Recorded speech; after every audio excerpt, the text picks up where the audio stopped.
Saya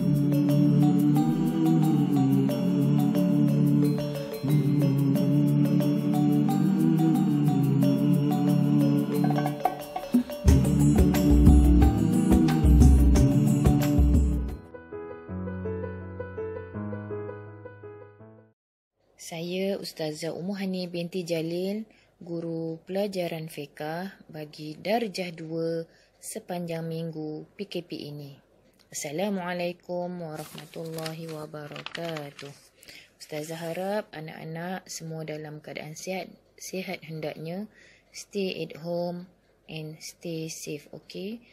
Mari kita baca doa bersama-sama. Bismillahirrahmanirrahim.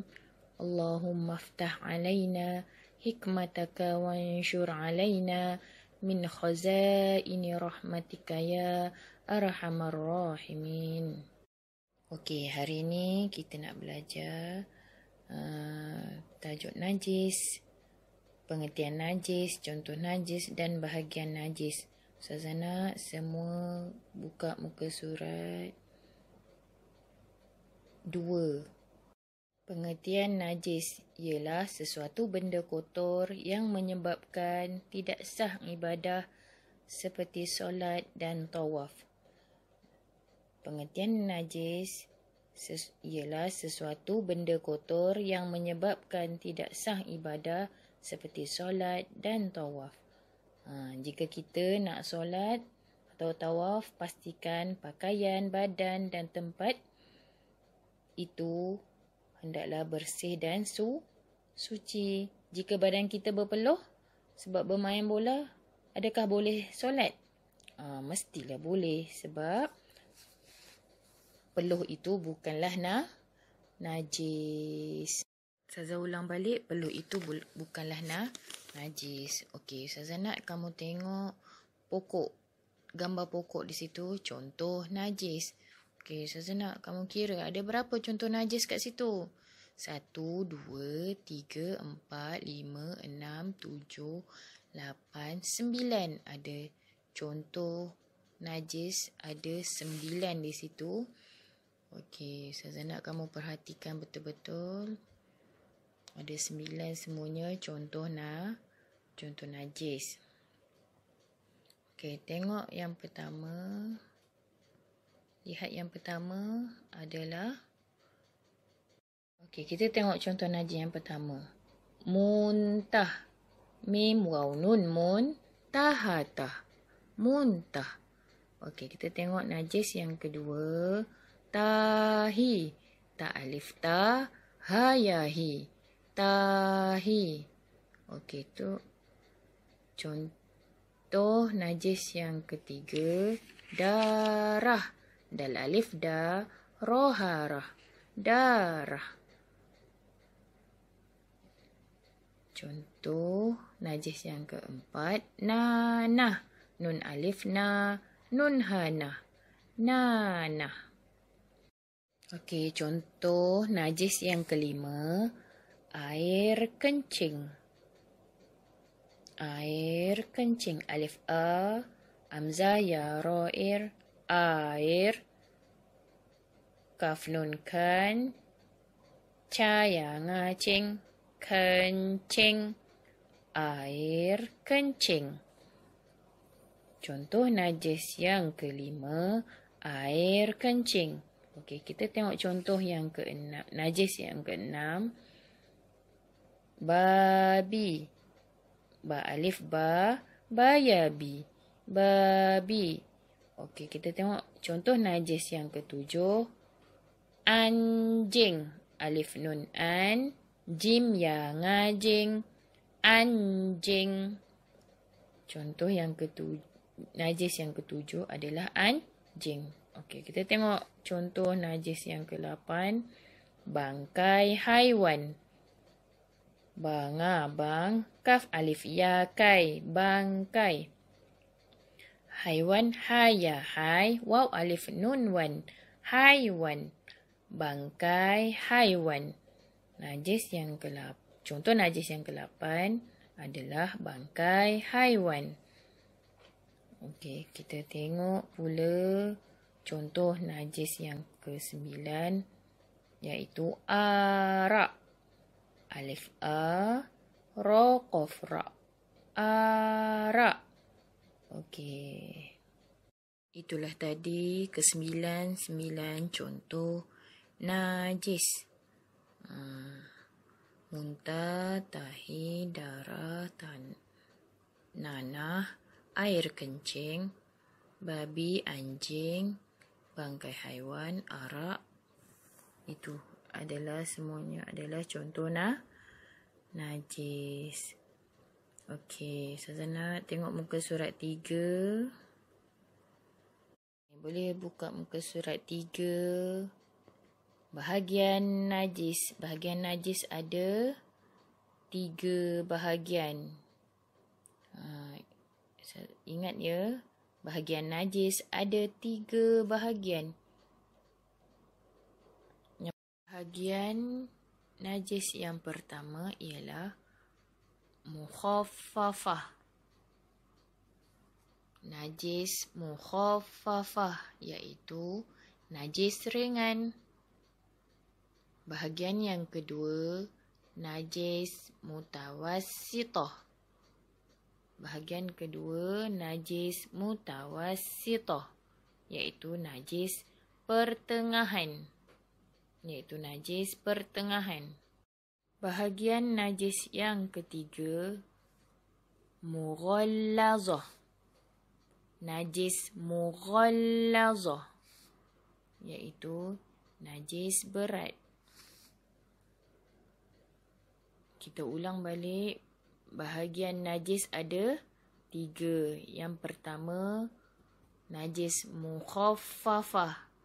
Najis mukhaffafah iaitu najis ringan.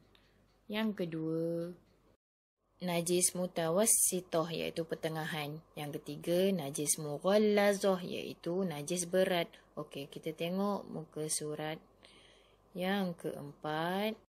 Lihat yang atas sekali yang ada kapal layar tu.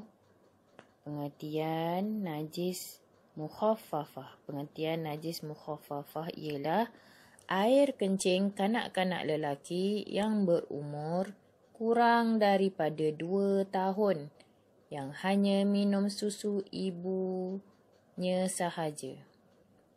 Air kencing kanak-kanak lelaki yang berumur kurang daripada 2 tahun yang hanya minum susu ibunya sahaja.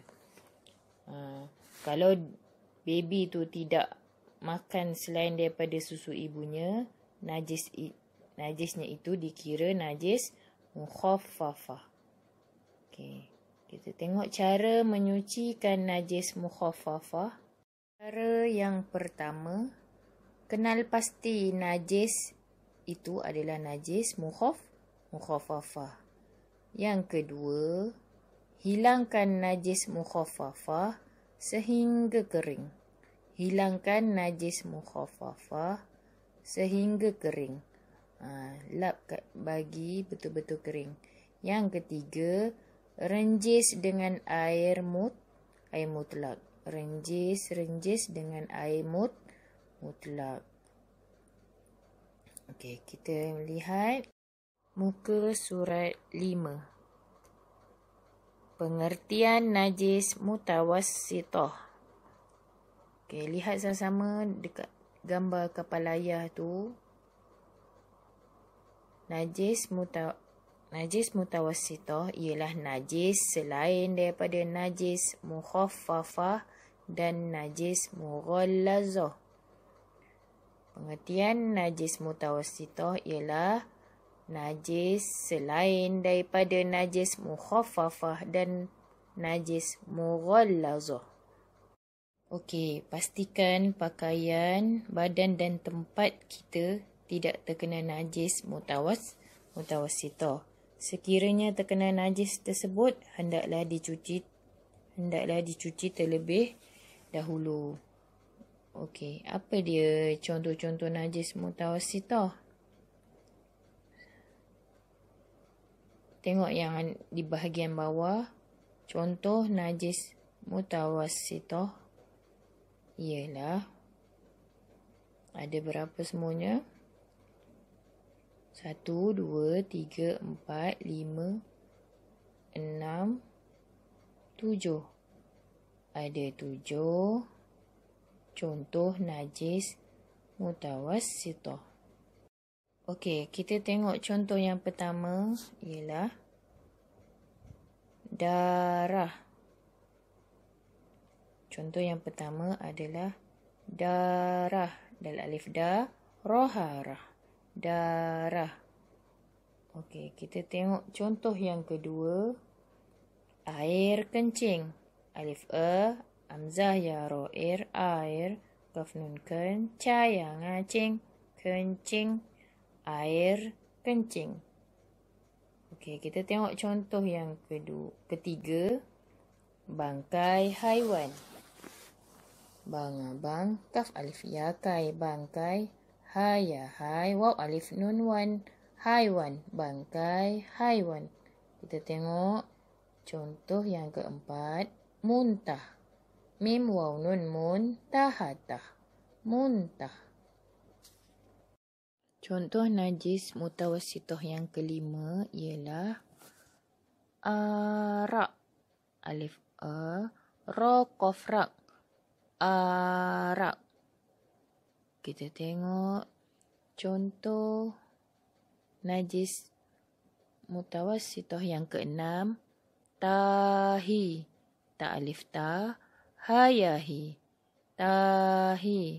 Ta alif ta, ha ya hi. Tahi. Kita tengok contoh najis mutawassithah yang ketujuh. Nanah. Nun alif na, nun hana. Nanah. Nun alif na, nun hana. Nanah. Okey, Ustazah nak kamu buka muka surat 6. Cara menyucikan najis mutawassithah. Yang pertama, mengenal pasti najis itu adalah najis mutawassithah. Yang kedua, hilangkan najis terlebih dahulu. Hilangkan najis terlebih dahulu. Yang ketiga, basuh tempat najis dengan air mutlak. Basuh tempat najis dengan air mutlak hingga hilang bau, rasa dan warna. Yang pertama tadi, kenal pasti itu adalah najis mutawassithah yang kita baca tadi tu. Lepas tu hilangkan najis tersebut dan basuh tempat najis dengan air mutlak sehingga hilang bau, warna dan rasa. Lihat di bahagian bawah pengertian najis mughallazah, anjing dan babi serta keturunan daripada keduanya atau salah satu daripada keduanya. Anjing dan babi ni adalah najis berat. Okey, lihat muka surat 7. Bagaimana cara menyucikan najis mughallazah? Cara yang pertama, mengenal pasti najis itu adalah najis mughallazah. Yang kedua, hilangkan najis. Yang ketiga, basuh tempat yang terkena najis sekali dengan air bercampur tanah. Yang keempat, basuh tempat najis 6 kali dengan air mutlak. Basuh tempat najis 6 kali dengan air mutlak. Ustazah ulang cara menyucikan najis mughallazah. Yang pertama, kenal pasti itu adalah najis mughallazah. Yang kedua, hilangkan najis. Yang ketiga, basuh tempat yang terkena najis sekali dengan air bercampur tanah. Sekali dengan air bercampur tanah. Yang keempat, basuh tempat najis 6 kali dengan air mutlak. Basuh tempat najis 6 kali dengan air mutlak. Maknanya 1 kali air tanah, 6 kali air mutlak. Okey, itu saja pelajaran kita untuk hari ini. Ustazah ulang balik. Tadi kita belajar tentang erti najis, bahagian najis, contoh-contoh najis, cara menyucikan najis. Ustazah nak kamu hafalkan dan sentiasa ulang kaji pelajaran. Dan Ustazah nak sama-sama kita menjaga kebersihan. An-nazafatu minal iman. Sesungguhnya kebersihan itu separuh daripada iman. Okey, jaga diri baik-baik semua. Jumpa lagi di slot akan datang. Assalamualaikum.